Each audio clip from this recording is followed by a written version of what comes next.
Welcome to the news portion of DSI. I'm Mike Mahoney. And we start in Delaware, where a Dover man will spend the next 20 years behind the bars for enticing minors to produce child pornography. Scott Foster pled guilty back in May of 2021 and received his sentence on Thursday. Back in the summer of 2016, Foster posed as a teenage boy named Chase Reacher on Facebook to lure 3 young girls into making child pornography. According to Delaware's district attorney, Foster attempted to do the same thing with 8 other minor girls and even made advances at more. In addition to his sentence, Foster will face 10 years of supervised release. Kent Island High School is under fire tonight, with one African-American leader calling for answers. The controversy stems from what Reverend James Jones is calling racist incidents involving athletes from the school. At one incident, racial slurs were allegedly used towards Parkside High School players during a December basketball game. The Wicomico County School District confirms to 47 ABC that they are aware of the incident. Parents in another county who wish to remain anonymous shared a disturbing photo they claim was displayed at a track meet by Kent Island students. We're not going to show you that picture, but it does include a stuffed monkey that was tied upside down next to a Black History Month poster.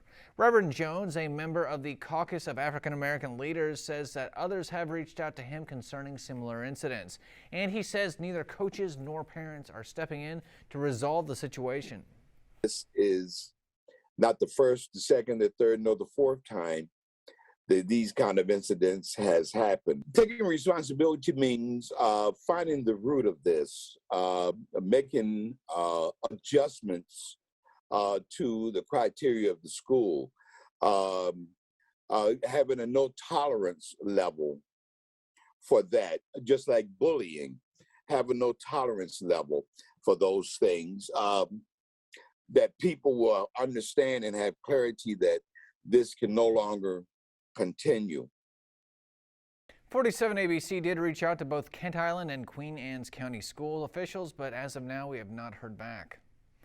Switching to other news, Maryland Governor Larry Hogan paid a visit to Salisbury University today to announce economic development plans here on the Eastern Shore. Governor Hogan announced that the Rural Maryland Economic Development Fund would be investing $50 million into rural Maryland.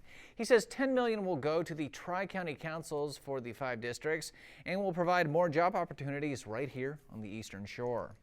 This will fund critical local economic development projects. Eligible use of the funds includes developing infrastructure such as utilities and transportation and broadband to support the attraction, retention, and expansion of businesses. Governor Hogan also says he hopes this funding will promote entrepreneurship throughout the state and hopefully change the mission of the government to be more pro-job.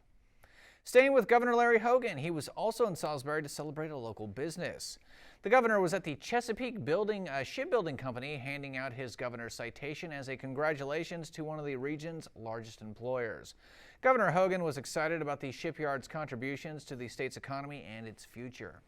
Great economic development projects happening here, that they're putting people to work, making these incredible ships.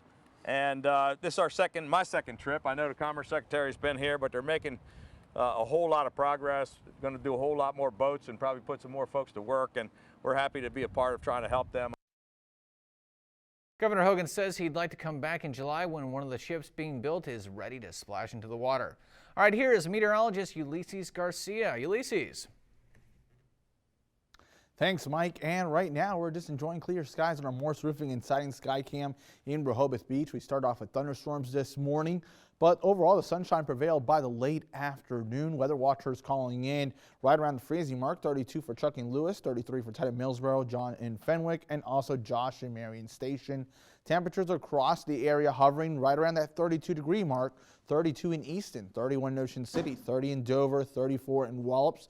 We're dealing with a bit of a wind chill in a few spots, so still dealing with a bit of a wind, but the good news though, winds are lighter than what we had early this morning.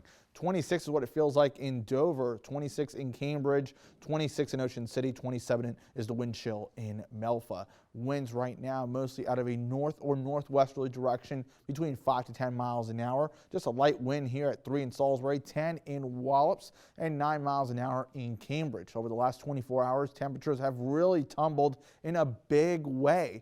between 15 to 35 degrees colder, 34 in Dover, 31 degrees colder in Salisbury, 29 in Easton, 19-degree drop in Wallops.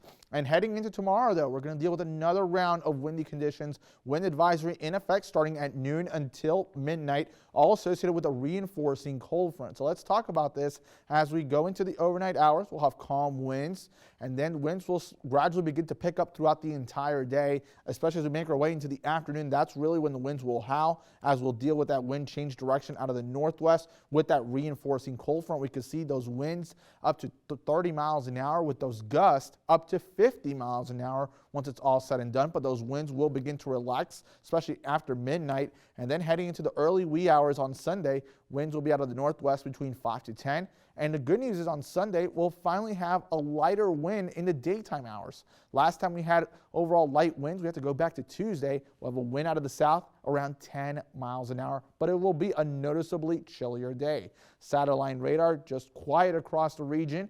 And checking out the cold front that we had this morning, well off into the Atlantic, but there's that reinforcing cold front making its way through the state of Michigan, extending into parts of Illinois and into Iowa. That will be here by tomorrow afternoon. So we'll have clear skies tonight, sunny skies in the morning, but by the afternoon, we'll have that cold front pass through, bring some extra clouds, trying to sneak in the chance of a shower or even a flurry. It's only about a 10% chance just because of all the dry air we're dealing with behind the cold front that we had today. But then sunny skies will prevail for Sunday and Monday. Tonight, temperatures into the mid-20s, so a cold night ahead, but even colder tomorrow night. As we head into tomorrow, temperatures seasonable right around 50, winds picking up, so a mostly sunny day. We have gale warnings in effect for the Chesapeake and the Delaware. Winds up to 30 knots across some of our local waters, so really not recommended to go out into the water. Temperatures warm up on Monday, but turning unsettled with chances of rain Tuesday through Friday. We'll be back with more of Brandon with Delmarva Sports Insider.